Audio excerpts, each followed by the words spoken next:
Hey Steve, this is Joel. It's sure nice to see you for this lesson.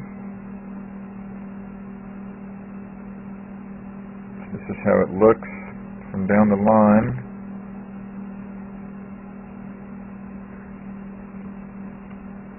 Again, dead on the plane line there, man. So that is fantastic. That's the main thing that's helping you continue to get this handicap down and down. Right there, through the top of your left shoulder nicely. And at impact, you see your posture's just about dead on where you started at address. I can see your backside's coming in a little bit, as you can see there, but all in all, that's some great stuff going on there, Steve. The thing and then from this face-on angle, again, you see that things look really good. Those legs are a lot more solid than they've been in the past. And then through here, those hands and arms look really good. The thing that would be nice to work on a little bit would be that raising up there. You know how at the top your head's kind of taller than where you started at address, and then you're going to come down obviously to get back to the ball. And then we might want to delve into that shoulder turn being kind of flat there. The K-vest would help us see that a lot.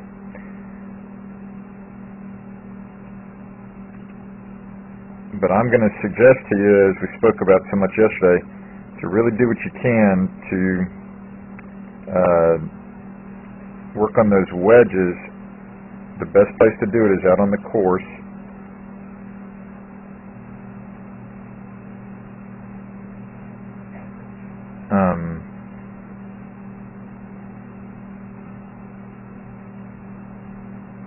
Here's another picture of Taylor a few years ago, hitting approaches into the 7th green. That's about where that flag was yesterday, wasn't it? It was on the front right of that 7th green after you got done hitting a couple of batches of those wedges on 5 and 6. But again, leaving a putter chip for the next shot, as you've gotten used to, and you've enjoyed that, is very much golf success for an approach. But it's physically possible with wedges in our hands to really see the number of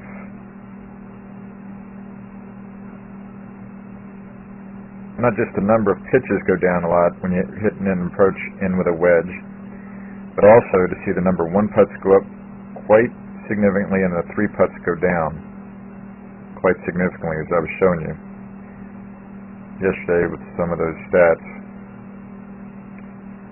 And again, this is on the 7th hole. Remember, this is a 100-yard shot. At this time, he was hitting about a 6-iron, I think, here. 6 or 8-iron. We go about 100 yards back then. So there he left the pitch. But yeah, just doing this kind of practice out on the course, Steve, is absolutely what will help you tremendously to get a feel like your irons are going to be getting you that much closer and eliminate some of those bogeys that you're having. So you can see how it's possible to really hit a lot of shots pretty doggone close from this distance. Even though this young student has a 6-iron in his hand.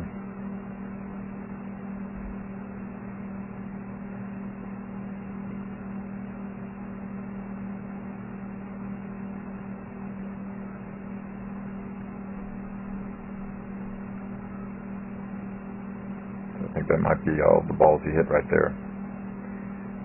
This was the 10-ball drill several years ago, Steve, when I first, when I introduced this to y'all. But I put it down to the 9-ball drill just so you could have a feel for, shooting a score for 9 holes in this instance. So there they are. And again, that's from 100 yards, even though he had a 6-iron in his hand. You can still get pretty doggone many shots, pretty doggone close. Again, he averages now about 8 feet with any of his wedges from that kind of distance now. So that'll be great seeing you out at the course lot, hopefully practicing this winter, and any other course you can get on nice and inexpensively and not have it be very busy for you. That'll help a lot, Steve. And then thanks again for letting me know about the possibility of being in the district somewhere. I look forward to learning more about that. Take care. Okay, Kel. We're going to test your stability recorder. Let's have you do a single leg stand. See what the figures show. Bring your knee up a little higher. There you go. Hold that. What the machine is testing is stability. It's looking at your hips, it's looking at your side bend, it's also looking at your upper body. Everything should be perfectly level. As you see, you're struggling a little bit. What we normally see with a lot of our athletes is we see this type of motion, and as you can see, figure turns red, comes totally out of his normal position that he should be in. And the K trainer will pick up everything of any faulty movement that he's performing. So it can be an educational tool also.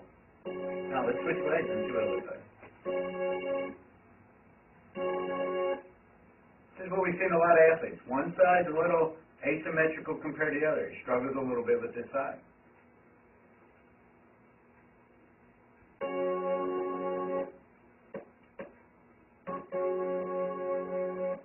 And the K trainer doesn't lie.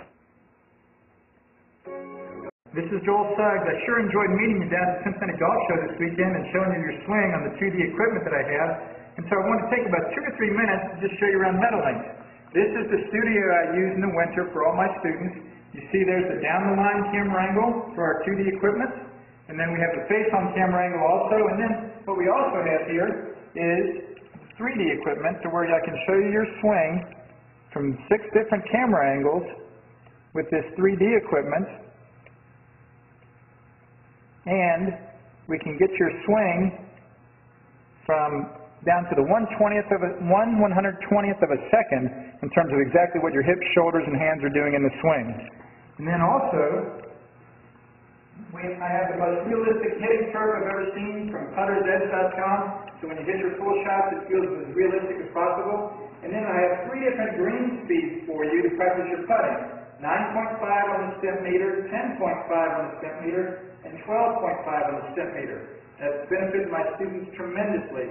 And then also I have a lot of learning aids like this Smart Stick.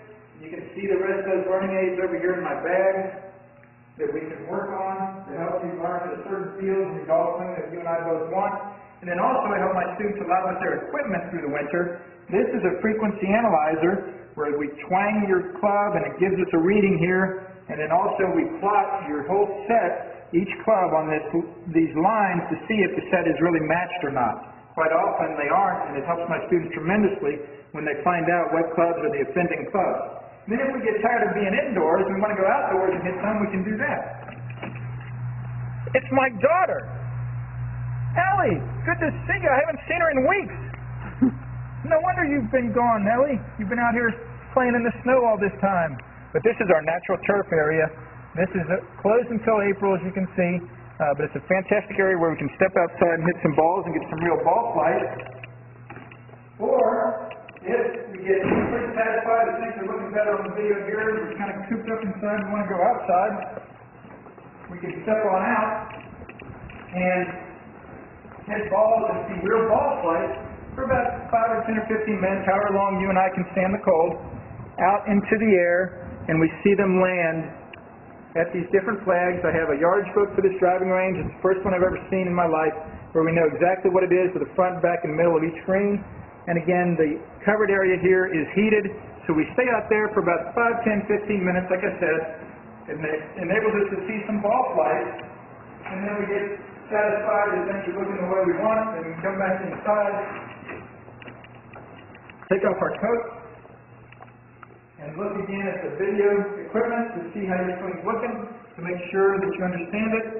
And then notice too, my exercise ball up top here, and then also, so I help my students a lot with their fitness through the winter, and then I will help you also with your sports psychology, with your golf psychology from the golfpsych.com people down in Texas.